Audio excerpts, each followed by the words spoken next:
Hello, everyone, and welcome to the Very Reasonable Pilots podcast. I'm your host, Charles Long. With me, as always, my co-host, editor, producer, co-pilot, and gunner, Jacob Gloth. How are you doing today, Jacob?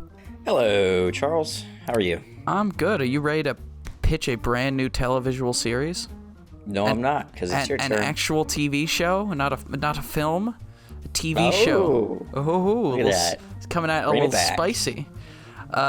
This is my television series. I'm going to be pitching today. This episode. It's called Space Trippin. That's the. Oh, I like that title. Yeah, just Space Trippin. And it's the adventures of Tourniquet Jones and Haley 64 as they hitchhike across a cold, cool. Those are great names. Cold, cruel, and unfeeling galaxy. Yeah. Tourniquet. That's a great first name. Yeah, 64 is a great last name. I thought so too. So Tourniquet Jones is a loud, brash, angry man whose life has been destroyed by his own flaws and his failing faith in the galactic government that abandoned him after the Saturn colonization effort. So basically, Tourniquet was a soldier. He worked for the GA, which is the Galactic Authority, to colonize Saturn. And it's not like a traditional, colonization as we know it now. There were no other living organisms on Saturn. It was just them versus the elements, right? And establishing this paradise basically out of a wasteland. And so he experienced all these horrors, that happened to him and gave him some major PTSD. And then he was basically, thrown aside by the GA after Saturn was colonized. And so he's mad about that, but he's also, he's a brash, he doesn't think things through very efficiently, and he's, loud and opinionated. And so all of these, factors together have led to him being just basically a failure and a drunk and a sad boy, living on the outskirts of on Neptune, where it's always cold and he's sad. And he lives with his, I'm not going to say they're friends. They're more like just they're two people who are stuck together. And that's Haley 64, who is an analog, not analog, but Analog? I don't know why I said analog, but She's got big buttons and switches. Actually a few big buttons and switches, because they're an entertainment Borg created by inducing the brain patterns of Haley Joel Osment onto an ex-con's biology. So it's a robot. I didn't see that coming. Yeah, so basically they took an ex-con, right? Like a criminal, and they filled their body with all these sorts of robotic parts and wiped their brains and put the brain patterns of Haley Joel Osment onto this this sort of cyborg thing. And I would love it. In my dream scenario, this is an animated show, but the voice actor is Haley Joel Osment. We get Haley Joel Osment into voice act because I think that would be fun. And he seems like the kind of guy who would do it. And Haley 64 serves as TJ's moral counterpoint, where TJ is cynical, Haley Joel Osment is hopeful. Where TJ is like, I hate the government. Haley 64 is like, the government's, they're working for us, they're working in our best interests. So I'm not trying to do the classic what I always do, which is naive versus, experienced. That's usually my character dynamics that I do, and I'm not trying to do that this time. I want Haley 64. They've been around. They've, seen the galaxy. They've done a lot of stuff, but they're still, they're still optimistic. Whereas TJ's kind of this self-sabotaging, cynic. And so they are living, TJ and Haley are living in a cryo cart, which is basically the galactic equivalent to a cardboard box, on the streets of Neptune. And they decide that they are both going to travel from Neptune to a charity concert that's being held by the GA on Mars, right? Concert? Charity concert? A charity concert, yes, with music. It's just a concert. Okay. I'm not trying to give this show big galactic-wide stakes. It's just trying to save the galaxy or take down the government. They're just trying to get to a concert. They're just trying to get to a concert, and they each have their own individual reasons for wanting to go to the concert. TJ is like, I'm gonna blow up the concert. You know, it's a representation of everything that the GA stands for, and I think it's, you know, it's evil, and they're evil, and they're bad, and I'm gonna blow it up. And Haley64 thinks to themselves, well, I can't just like let my acquaintance go to this concert and blow it up. Can't let him go alone. I mean, you know, that sucks. Yeah, he's just gonna get himself fucking killed. So I can't do that. And also, you know, if he does manage to get to the concert, I don't want him to blow it up, because that would be bad. And I just like music. I want to see what's going on, because I want there to be kind of like this constant struggle for Haley64. Maybe there's their favorite band's playing. Yeah, and we'll come up with a bunch of fun. What's a good space band name? The Mos Eisley Cantina Band. I'm not sure, Charles, but I think that might be taken. Fuck. Okay. The Rings of Saturn. The Rings of Saturn, that is a good band name. The Zeitgeists. How's that? I like that one. Yeah, all right. We should have a whole list of band names that, like, you know, we got the openers, we got, like, the headliners, we got the people that come after the openers. I'm sure they have a name, but I don't know what they're called. And the closer, maybe. The closers, you know, we have the MC. We could have, like, a famous, you know, maybe it's like we got Sean Evans from Hot Ones, because it's like 2,000 years in the future. Sean Evans from Hot Ones, his brain has been preserved, and he is now serving as an MC for the Galactic Authority. And he's, you know, a weird international or intergalactic superstar, even though he just like sits and eats hot wings. That's his thing. Yeah, he doesn't even speak. He's just sitting against the mic. Yeah. Just shoving the hot wings into like his bio gel that his brain's floating in. Yeah. And it's disintegrating it. But yeah.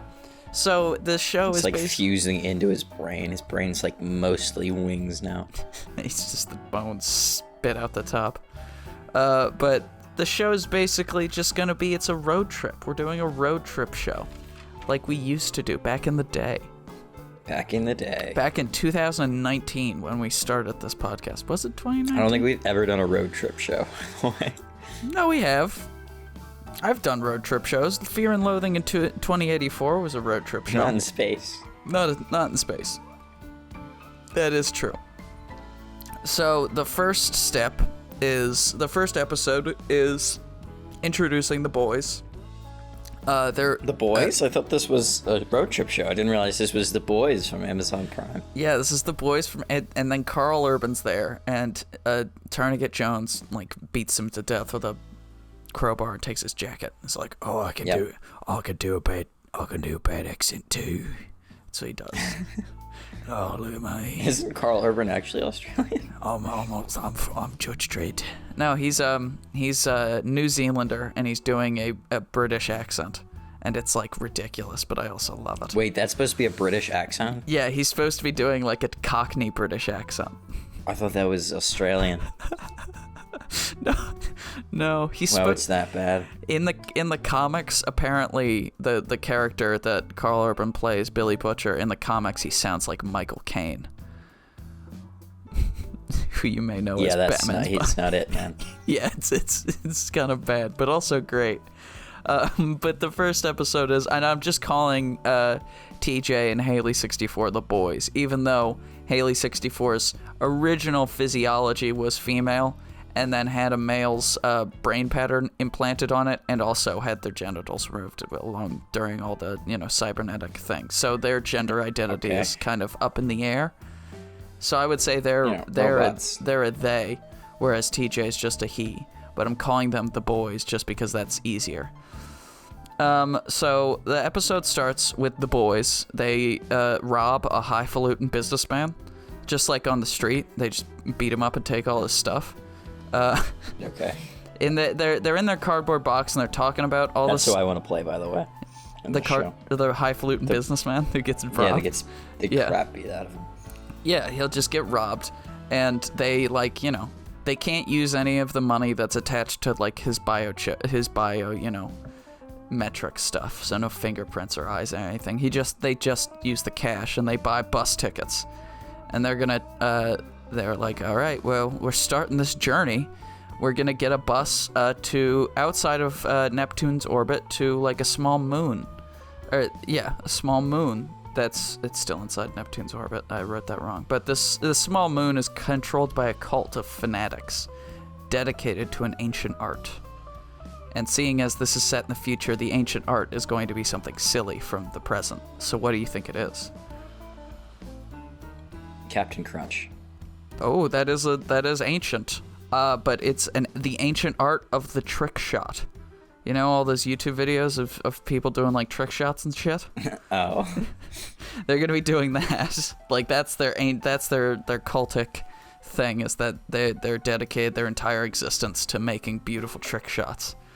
And so they get there and are immediately, interrogated by the cult, because that's what cults do, and they begin to question their beliefs and what they think of. And TJ is like, I'm done with this. I'm Tourniquet Jones, goddammit, and I think your whole religion's fucking stupid.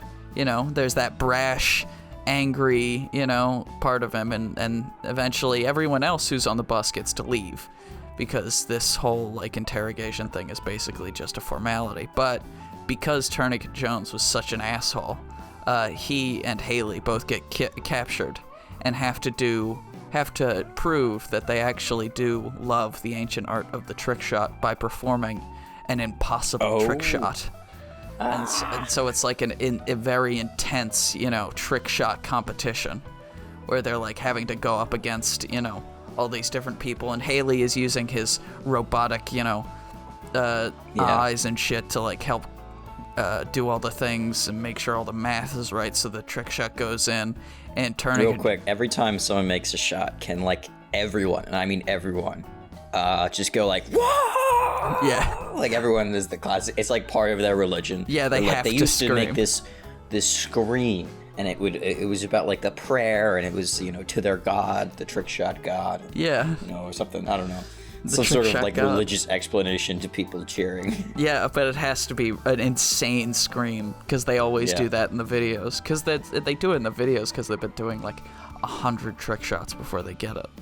But in our religion, every single trick shot is followed up with an intense, extraordinarily scream. And like eventually, the eldest members of the religion have like lost the use of the vocal cords, because they've been screaming so hard and for so many decades. That'd be a nice touch. Everyone's lost their voice. Yeah, but they like start screaming anyway, and it's cool.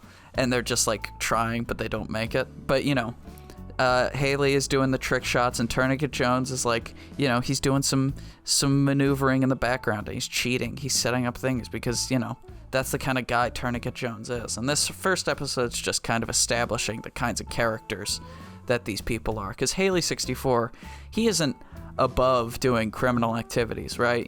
They did rob that highfalutin businessman the first 5 minutes, but he's much more of a rule follower than Tourniquet, who's much more of like I'll do it my way, or and if you don't like it, you can highway. Fuck off, that sort of guy. And so they win, they get it, they make the trick shot, the ultimate shot. And they're, heralded as heroes by the trick shot gods, and they're allowed to pass. Maybe they get medals. And, the next scene we can have them hawking the medal, like selling the medals at a pawn shop, finds out they're worthless. Like they're made out of aluminum cans or whatever. They try to go to a pawn shop and hand the medal, and he's like, actually, you owe me money for taking this. For this? Ugh, give me $5. And they're like, oh shit. Give me $5 and I'll take it. Yeah. They're like, I guess, okay. And so, and afterwards, they are able to get a train to Saturn. All right, so they're going to Saturn. Space train. Yeah, and if you remember... Space train. Yeah, it's a space train. Space trains are the best kinds of trains. But if you the remember... coolest train. That's the planet that TJ helped colonize, so he's got some mixed feelings about going back to Saturn. PTSD. He doesn't like Saturn, but he does want to go to this concert for, plenty of reasons. And he's like, I have to. And so the train episode, they're on the train, and space train, it's going to be a few days that they're just traveling through space, and there's a murder on the space train. Oh my god, murder mystery on the space train. Murder on the Orient Express. Yes, exactly. And everyone is a suspect. We can call it the Borient Express, the train. Yeah, the Borient Express. That's pretty good. And then there's a murder on it. Yeah, there's a murder on the Borient Express. And that's the name of the episode. Yeah, easy. Murder on the Borient Express. Bing bang boom. We've done it. Damn, Hollywood. How come you take so long with shows? Look at us. Yeah, come on. Who would have thought? And the victim is a renowned investigator who was hired to track down an escaped convict. And this investigator has a large mustache. This is basically, I was just doing like a murder on the Orient Express, except for our main characters come in and Poirot has been murdered. And so the detective is dead. That's great. Yeah, so the detective has been murdered, and now these two fucking morons have to figure out who did it and like find this convict who escaped and, you know, is on the run. And so they're like, it could be anyone, because the convict has the ability to take over people's minds, to take their shape. And, you know, they're saying that and shit like that, and it's, you know, it's never really explained what the convict is, but they're like, he's basically a shapeshifter. That's what the boys think. And they're like, oh shit, we're looking for a shapeshifter. So it's a whole investigation, and they're, you know, introducing themselves and talking to all the kooky characters that are on the space train. There's probably an heiress there, and she's, you know, all covered in diamonds, you know, and there's a school of nuns. They call them a school of nuns now, and they're all, you know, they're an ancient order of nuns, and they are doing their, you know, every decade they do it. They do like a journey from, you know, their home base on Pluto to Saturn to, you know, make a sacrifice or whatever. And, you know, there could be another fun little sort of, we could have like a gunslinger character. He's like an old-timer cowboy sort of guy. And, you know, every time that there's almost violence, he's like hiding under a table because he's actually a complete coward. But he just complete coward, yeah. Yeah. We should get someone like that's really tough, like an old, used to be a gunslinger in the movies, like a Clint Eastwood type, but he'll probably be dead if this show ever gets made. We'll get Jamie Foxx. He's like 93. We'll get Jamie Foxx from Django. Get him to do it. That works, yeah. That works a treat. You know, we could have He'll probably still be alive. He'll definitely still be alive. And He's he'll be healthy old, as too. hell. Hella old, hella healthy, hella funny. But, you know, they're doing this investigation. They're interviewing people. There could be, like, some intrigue. Maybe TJ is romanced by a femme fatale person who, you know, they think, oh, she has to be the murderer. Oh, no, wait, it had to be the heiress, because turns out the PI was going to expose her affair that she's been having with her bodyguard. You know, or like all these different, you know, threads, and then, you know, bum bum bum, turns out it was the convict that killed him. The convict is a tiny worm that crawls into people's ears and takes over their mind. Oh, and it was shit. It was one of the nuns. She had her brain taken over by this worm, and so that It's always a nun. Yeah, it's always a nun. Or a butler, but there's no butlers on this because there's no butlers, so it has to be a nun. That's the way it works. Yeah, and so it's the nun. I would like for like TJ or Haley to say that in the very beginning. It's a fucking. There's nun. no butlers, so it has to be a nun. And the other character, and you know, Haley or TJ, whoever didn't say it, it's like that's ridiculous. We need to focus on that. I think Haley will say it because Haley's got a better grasp of entertainment tropes because he's an entertainment Borg, so he's got like a better grasp of tropes and storytelling, and he's like, oh, so it's a nun. And they're like, it's not a nun. We've all been keeping an eye on the nuns. Turns out the nun had seduced one of the train conductor security people and leapt out of their bed that they had been having sex in and killed the PI in his sleep or whatever. Oh, that could be a good, like, misdirection. Like, they think it's the nun at first. Mm-hmm. Then the guard's like, I slept with her, it couldn't be, and all the other nuns are outraged. Yeah. And they're like, oh, okay, so it can't be the nun because she has an alibi. But turns out the little worm thing snuck out of her ear, and boom. and took over somebody else mystery. and went and killed him, and then went back into the nun's ear.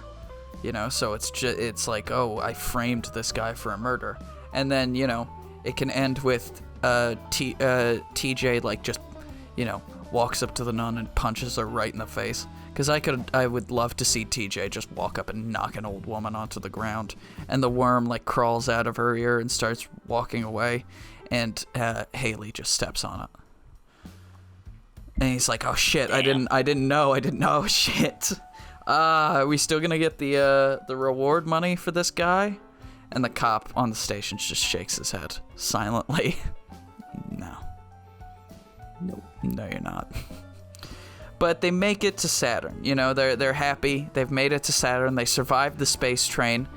Everyone's like, nobody on the train is happy about what happened because TJ punched a nun and the PI's dead. And now all of the cabin, like all of the, you know, passengers, their dirty laundry has been exposed by this investigation. But the boys, they're just like, yeah, whatever. It's fine. Whatever. And they keep moving, right? And they're on Saturn, and TJ's like, he's all PTSD'd up. I have that written down here. He's PTSD'd up. Oh, PTSD'd up. But he knows a doctor on Orbus, a nearby town. So he goes to the doctor, and the doctor's like an old war buddy of his that stayed around. You know, an old colonization buddy that stayed around on Saturn. And he's like, TJ, you look like shit. Here, buddy, you need some of these. And he gives him these, like... we're never gonna say exactly what's on the pills, but they're like this specialty kind of pill that helps repress these, you know, the different, you know, flashbacks and episodes you get from experiencing these, you know, waves of PTSD. But also they're habit forming, and they can induce like violent and out of character behavior when you like don't take them after a while, right? So that's just another ticking time bomb. But while they're in the town, he's like, all right, I'll give you, you know, 3 days worth of these pills. And TJ's like, what the fuck? You're only going to give me 3 days? That's not going to be enough. And he's like, well, I'll give you more pills if you help the town out with this little problem, right? You help the town? Yeah, and TJ and Haley are like, fine, we'll help this town. And apparently there's this monster that's been coming around at night and terrorizing the town in the darkness, right? It's been like killing guards and destroying. Episode's called The Monsters of Saturn. Yeah, that could be it. That's a good title.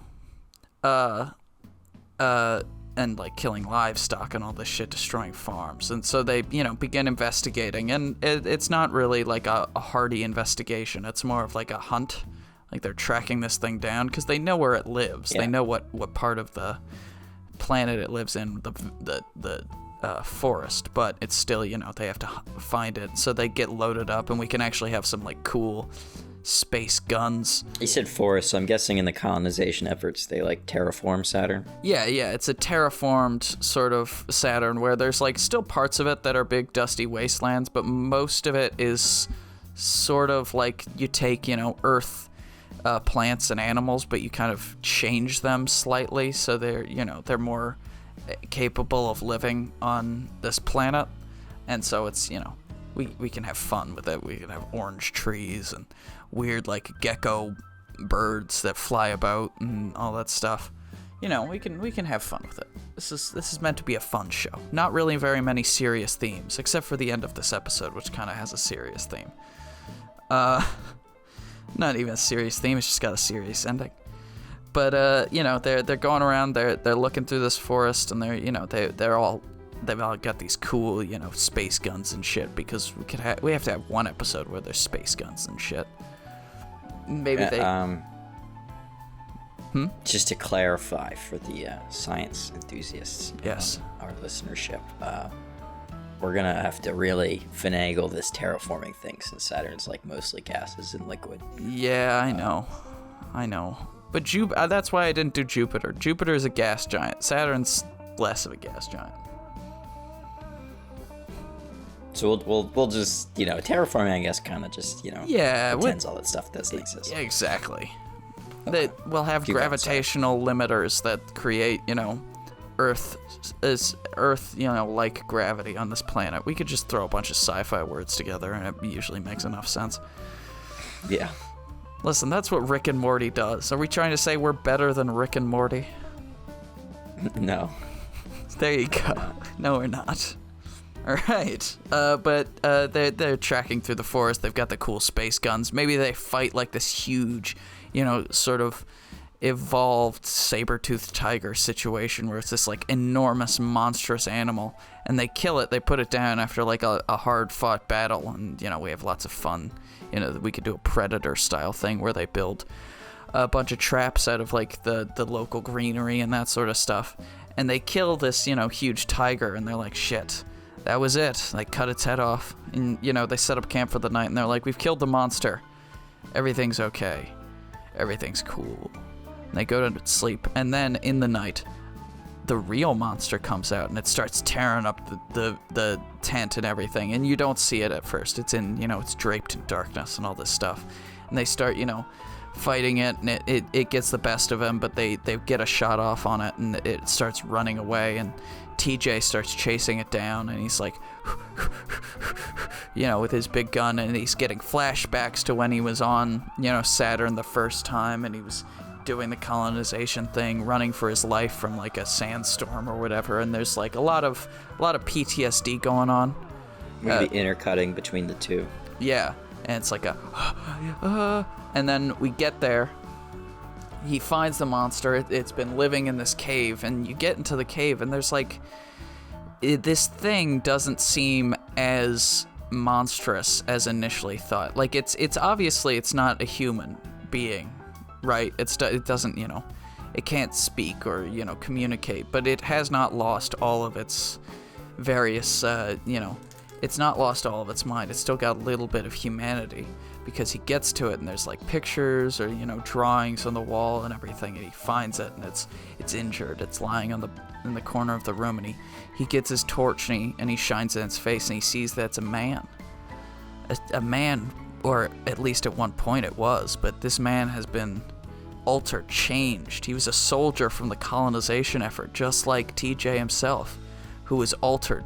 His physiology, his mind destroyed and remade into this monstrous, thing by the government in order to, more effectively terraform, right? He was created to try and, test out different methods of surviving on Saturn, but his mind left him, and he's just sort of a husk of a human being now, just an animal, deranged and out of its mind. It's slowly bleeding to death in front of him, and TJ's just like, his whole, everything in him is screaming at him to just like run, get away, but also he can't bring himself to just leave this thing alone, because he feels bad. He sees himself in it. He sees his own face on this monster's head, and he's not happy about it. So he goes down, he lays down with the beast, and he just puts his hand on its head and slowly caresses it, and it puts its head in his lap, and it falls asleep. And as it falls asleep, TJ just pulls the plug, and he puts it down, puts it out of its misery. And then he burns the cave down. Oh, he doesn't burn the cave, he sets everything on fire inside the cave, and then he leaves. And then we cut to the next day. Haley and TJ come back, triumphant heroes, and they hold the head of this giant saber-toothed tiger above them, and they're called heroes. And you can see in TJ's face that he's not happy about it, because he's lying, but also he doesn't want to tell the townspeople about the man, because he knows that if the townspeople know who and what was actually doing it, they would just, they'd find its body and they'd destroy it and mutilate it and just, make a mockery out of this, soldier. And he's like, I don't, he deserves peace, at least in his, in his death.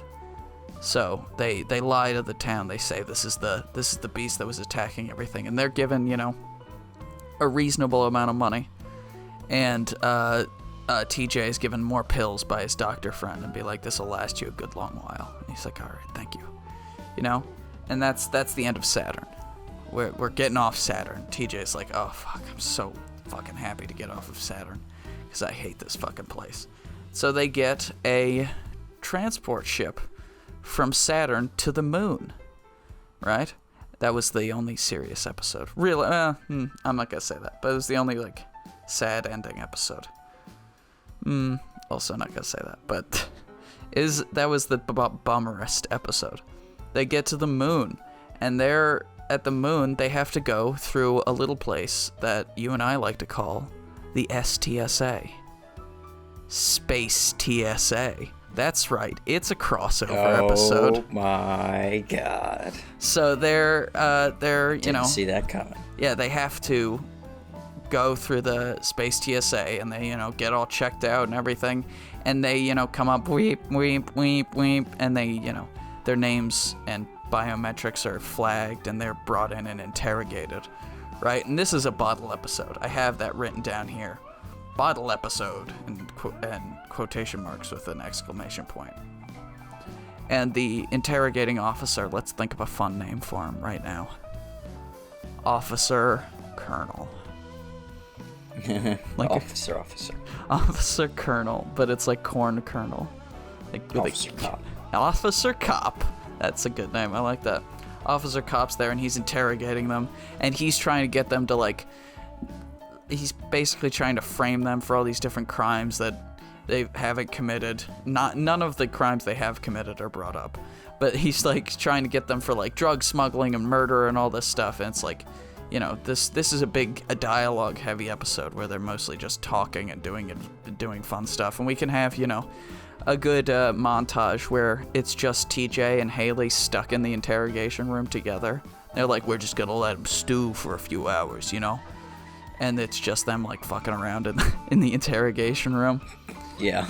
Just messing around. Playing like that game with the a paper football, yeah, where they're sliding across the table. Play paper football. They get into a fist fight about something really stupid. It's no, this is the best Haley Joel Osment movie. No, this is the best Haley Joel Osment movie. Excuse me, he was in The Boys? What the hell are you talking about? That's the best Haley Joel Osment movie. And they just get all sorts of mad and annoyed and stuff. And, that could be fun. And then they come in, the officer's there, and he's talking, bull, blah, blah, blah, blah. And just, bam, Tourniquet Jones knocks him. Just punches him right in the face as hard as he can. He falls to the ground.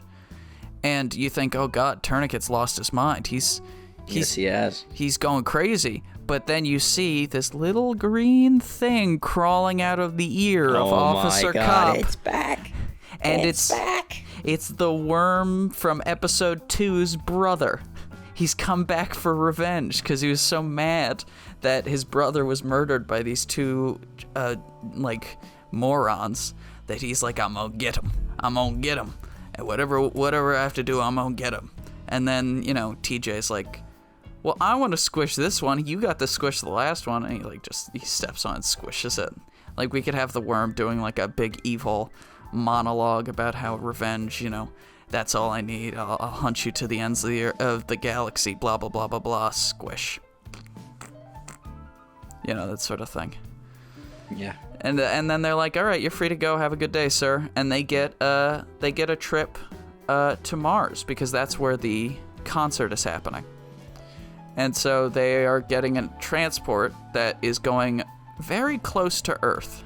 And Earth is not what it used to be. You think Earth is this place that everyone lives. Turns out nobody lives there. It's been turned into a prison planet because it's been destroyed by, all the climate change and everything. Climate disasters and human interference has destroyed the planet Earth, and now it's only suitable for prisoners and, people who don't deserve to live with the rest of everybody. And so they're flying, they're going to Earth, or they're going past Earth, and while they're there, they're shot down by this sort of, I'm not going to say they're space pirates, because they're more upper atmosphere pirates. Does that make sense? There's basically this invisible net that's around Earth that stops anyone from leaving it. And these pirates have developed this sort of travel that they can fly around in the upper atmosphere, but they can't go past the net. But they have these missiles that can pierce the net, and they hit things that go, that are outside the net. And that's what happens to TJ and Haley's ship, and it crashes down, it collides down into, the sea. And they get there, and they're like, oh, we're just in the ocean. That's not that big a deal. And then somebody jumps into the ocean. They begin melting. And pretty much everyone on their ship dies. Not pretty much. Everyone on their ship dies except for TJ and Haley. And they're basically just stuck on this island of trash that's in the middle of this toxic sludge. And they begin Robinson Crusoeing it. So they build like a little, house and everything. They start doing all the fun stuff. And they're like, oh, you know what? This isn't that bad, until they start getting attacked by pirates. Pirates? Pirates, in the real sludge pirates. sea? Pirates in the sludge sea. They've got a big. That's the name of the episode. That is a good name for the episode. Pirates of the Sludge Sea. But yeah, they're attacked by pirates, and so basically it's a little guy versus a big guy fight. Basically, they have to come up with these kind of crazy methods of attacking these pirates, because the pirates have big guns and a ship, and they just have like garbage. But they build fun Kevin McAllister style traps and weapons out of the garbage, and are able to eventually defeat the pirates after a big long combat. And they maybe there's an interesting cool pirate captain. He's got a beard and an eye patch and all this shit. And they beat him. They beat everyone, and they get the ship, and they leave all the pirates just on the island. And they're like, shit, we're so fucked here. Yeah. And that's how that episode ends, because this is the only time that we're doing a two-parter. We're doing Earth and Earth 2. So Pirates of the Sludge Sea is the first episode on Earth, and the second episode on Earth, I don't know what we should call it, but I'll tell you the thing. I'll tell you the summary of the episode. So the boys rock up. They land on the mainland with their pirate ship, and they get there, and they're held up at first because everyone thinks they're pirates, and they explain, no, we're from the outside. Our ship crashed. And then we're explained a little bit more about how this whole prisoner planet works. So basically, the people are dropped off on this planet by a supply ship that comes like once every 6 months or something, that is sent by the GA, and it drops off just the barest minimum of supplies. And every prisoner who is dropped off has been like convicted of these crimes that range from attempted genocide to just like you downloaded some music illegally. Like this, they're not all equivalent in their crimes. And so they're also all, there's a field on Earth that makes them all barren. Nobody can have babies. Nobody can reproduce, because they're like, we don't want to have kids on this prison planet. That would be fucked up if we just had kids living in this prison planet. So everyone's an adult. And they've sort of rebuilt society to the levels of like the medieval age or the dark age, and they're just living, like that. They've got blacksmiths and farmers and shit. And they're surviving. They're not thriving, because obviously they're on a climate change-ridden wasteland, but they're happy. A lot of the people on this prison planet, they would rather be off, but they're, they've become content with their way of life. They are happy with how they're living, because, when they were out in the rest of the galaxy, they were, monstrous, murderers and thugs and thieves and all this stuff, and now they've had those sort of the temptations of that sort of lifestyle taken away, because they no longer have need for money. They no longer have need for stuff like that. They just need, food and water and shit like that. And so they've reformed in a sense, but also I never want anyone to forget that these are all prisoners. So it's kind of like in Alien 3. Ripley's on the prison planet, where it's like some of these guys are good guys, but they're all still hardened criminals. I don't want that to get lost in the thing. But there is a raider gang that is attacking the town, and so TJ and Haley have to help the town defend against this raider gang in order to gain their trusts, and in order to acquire some choice materials that are needed by a local engineer. He was, put on the prison planet for doing, unethical experiments, but he's been slowly but surely developing a shuttle that would be able to pierce the net that holds the Earth, the Earthlings inside, and escape to the galaxy. And so TJ and Haley are like, well, this is going to be our only chance to get off the planet. And so they are fighting this raider gang, and I don't want TJ and Haley to really, they're not the conquering heroes in this one. They're not like, they don't single-handedly kill this whole raider gang. It's a town effort, and they just help out. Yeah. But they eventually there's a big bloody battle, and they take down the raider gang, and they kill all the raiders, and any ones that they don't kill, they recruit into their town, and they're like, you're gonna be a farmer now. Like, what if I don't want to be a farmer? And it's like, we're gonna kill you. And he's like, I guess I'll be a farmer. Yeah. But they're like, all right, yeah, that's fine. And they get all the materials, and they finally, after we have a montage of them building the shuttle, they build the shuttle, and it's like a whole thing. It's a big triumph, and everyone in the town is super excited and happy. And they, as soon as the shuttle's finished, the mayor of the town, he comes out, and he, how they do, they smash the bottle of champagne on the ship before it's sent off for the first time. They christen it. Yeah. So he comes out and christens it, and just as he christens it, a Galactic Authority ship comes down and just crushes the ship underneath of it. And oh my God. All of these soldiers show up, and there's like, we've been watching you build this ship for months. We have cameras. You know that, right? We can see everything you do. And they all like get held back, and TJ and Haley are almost like, beaten up by the cops, but they are like, they have paperwork to prove that they aren't prisoners. They got shot down, and it's like, oh, okay, we didn't think anyone survived that. Okay, well, you guys can come with us. The rest of you animals, stay back here, you filthy animals. And they like shoot somebody with a beanbag round. And it's like it's a darkly comedic moment in which the GA just like totally crushes this entire town's hope in like one foul swoop. But also it helps our main characters. So Haley, who has always been the like rule follower, government is good kind of guy, is kind of like taken aback by this, because he's like, well, these people were on the wrong side of the law. They've all done some pretty heinous stuff, but they were still people, and they still, they had hope, and the GA just destroyed it. And he's like kind of disturbed by this sort of situation, and TJ is just kind of like, yeah, whatever, that's what happens, that's life. He's not disturbed as much as he is like, yeah, well, that's how it goes. That's what happens when you mess with the GA. And so TJ and Haley are given this like kind of not a hero's welcome, but they're given like this special like transportation to Mars, and they're given, a nice hotel room, because it's like, well, this is for the emotional damages that you suffered. We'd like you to consider not suing us, right? That sort of thing.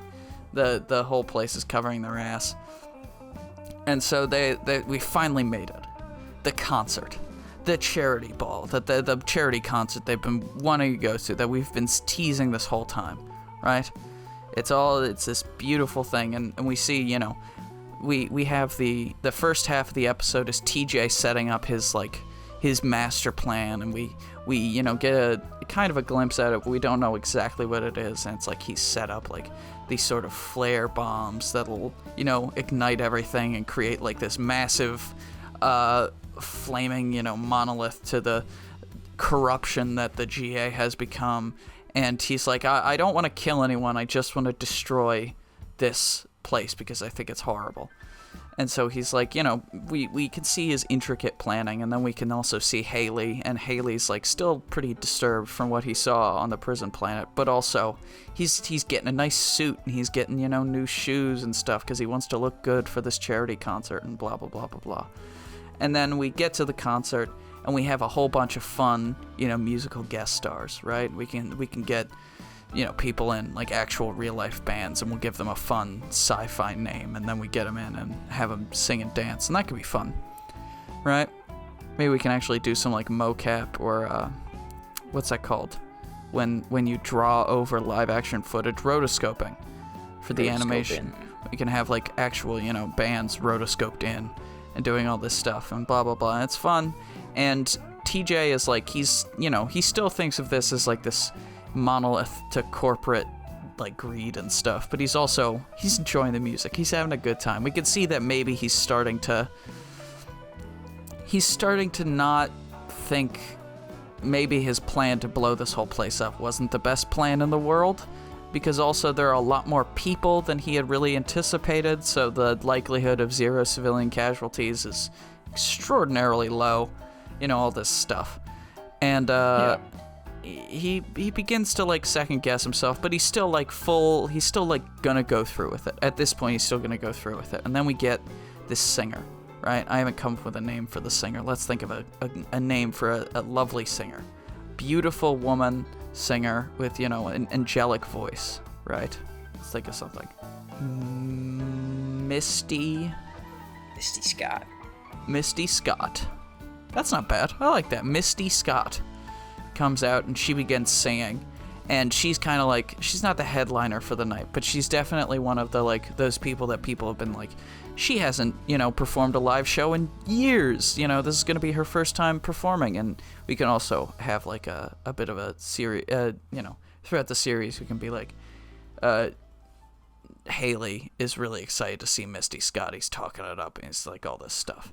And so Misty Scott comes out and she starts singing, and Tourniquet Jones is enraptured. He is flabbergasted. He loves this music. He loves Misty. He thinks that she's incredibly talented, and her music is all about peace and love, and the fact that although we live in like we don't live in a perfect society, violence is not the answer. And Tourniquet Jones's mind is kind of just being like, he's like, this music is touching my soul, right? It's really having an effect on me. It's having an effect on a lot of people, and it's not just like a anti-violence song, but it's a revolution sort of song. It's a bit of a protest song, because Misty stopped performing because she like disapproved of the way that veterans were treated, or she disapproved of how a rebellion on Venus was taken care of, or something like that. And so she's come out and she started doing this like kind of a revolutionary song that's proclaiming non-violent rebellion, and it's all this stuff. And Tourniquet Jones, he's getting really caught up in it, and Haley's getting caught up into it too, but he's still I own all her albums. I know the song, right? So he's not as caught up into it, but Tourniquet Jones and like a lot of the audience members starting getting riled up like in stuff, and it's like not in a riotous way. They're not like starting to be violent. They're just like, yeah, why do we always need to end things with violence? Fuck the GA, man. They don't speak for us, blah blah blah blah blah. And she begins to inspire this sort of a revolution.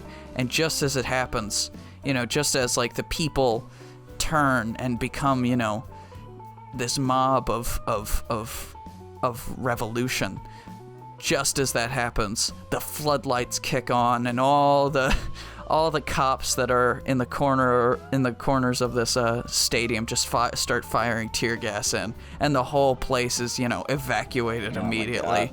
And TJ is evacuated immediately. Like, he's taken out as soon as it happens, and like as soon as he gets out of the stadium and all this stuff happens, he's like, oh wait, I forgot about this, and he presses the button for the bombs to go off and like the whole place to catch on fire, and he presses it, and he presses it again and again and again and again. It doesn't work, and he's like, I'm out of range, I need to get back in there. And he like tries to run back in, but he's just like pulled out by this enormous mob that's like formed, and it's like this whole thing. And then he's like knocked out. Next, cut, wake up in the morning, we're just watching a news report covering what's happened last night. And it's like this like 2 little second thing. It's like, after singing a song that inspired a revolutionary fervor of anti-violence, the GA charity concert was disrupted by the GA PD, who destroyed every ounce of goodwill they had left, and blah, blah, blah, blah, blah. And then they cut to something else, because that's what the news does, is they just like, and it's now... the news probably should be pro-GA, you know? Yeah. To be like, during a peaceful concert, famous musician Misty Scott decided to sing a rebellious protest song threatening to take over the Galactic Authority. You're right. Promptly, GA officers came in and resolved the situation without much of a fuss. Back to you, Barbara. Yeah. And then Barbara's like, and now to sports. The GA won all their sports games against the non-allied societies. And it's just like we cut to a picture of just a GA football team just beating the shit out of out of a high school football team. And they're like, oh, okay, good. The GA football team destroyed Princeton Middle School today. Yeah. 300-2. In a fantastic blowout of a game. Really just incredible to watch. Now back to you, Todd. Todd's there, and he's the economic reporter. And he's like, everything's fine. Don't worry about it. Just keep buying things. Everything's good. And then, we zoom out a little bit, and we see that the news station that they're watching this from is behind glass. Like, it's a television that's behind a pane of glass. And then we zoom out a little bit more, and we see we're on the street. And then we turn around, and we see a crypto cart, which is, if you remember from the first episode, is the galactic equivalent of a cardboard box. And then we zoom out a little bit more, and we see Tourniquet Jones and Haley 64 sitting inside of the crypto cart, holding each with a can of beans, watching the television, as it snows outside. And then we zoom out a little bit more, and it's just we see the town, we see the city on Mars. Then we keep zooming out, and we get to the get to see the planet just by itself, and then we slowly transition into space Trippin, and the first eye in Trippin is Mars. Just like a dot. And that's the end of the show. I like it. Yeah. Just a little fun show. There's some serious moments, but most of it's just a little fun, road trip. There's space mysteries, there's space fighting, there's a weird cult. It's fun. That's all. That's all I wanted to do. For a while there, I thought you were going to end it a little differently. Mm-hmm. Could I tell you where I thought what was going to happen? I like your ending better, because I like how it's just like, and it was kind of all for nothing. Yeah, and now that the only difference is that they're on a different planet, sitting in a cardboard box. But maybe, there's a little bit of character development, and TJ is not as violent as he once was. Yeah, and Haley is not as, just trusting of authority as he once was. The characters have changed a bit, but really their circumstances haven't changed very much. Mm-hmm. Where I thought you were going is I thought TJ was going to get, enthralled by this movement, and he's going to be like, you know what, I'm not going to blow up this planet. But then he's going to, drop the thing, and it's going to blow up, and that's how the show ends. Oh, that would be funny if that's how... Or, someone bumps into him or something. Yeah, I like that a lot. I think I like my ending just a bit more, but if we did, if we had a DVD extras situation, they'd be like, and this is an alternate ending that the creators considered, we could do that, and that would be fun. Yeah. It'd be great if that's the commercial. Oh, yeah. The commercial is the ending I came up with, and the actual ending is what you came up with. Yeah. Yeah. That would really throw people off. That would throw people off. They'd be like, they gave away the whole thing in the commercial. What's the point? What the shit? Nope. I'm not even going to watch this. And then they do watch it, and they're like, oh, shit. It was different. Shit. Not the real thing. Yeah. Oh, my God. We're smarter than that. We're smarter than that. The Amazing Spider-Man 2 and The Suicide Squad. Or no, it's just Suicide Squad. Both those movies gave away their endings in the trailers. Well, thank you all for listening to the Very Reasonable Pilots podcast. I've been your host, Charles. Along with me, as always, been my co-host, editor, producer, co-pilot, and gunner, Jacob Cloth. If you like what you heard here and you want to hear more, please give us a like, a follow, subscribe, tell your friends, tell your family, tell your dog, tell your cat. And you can find us wherever good podcasts are given away for free.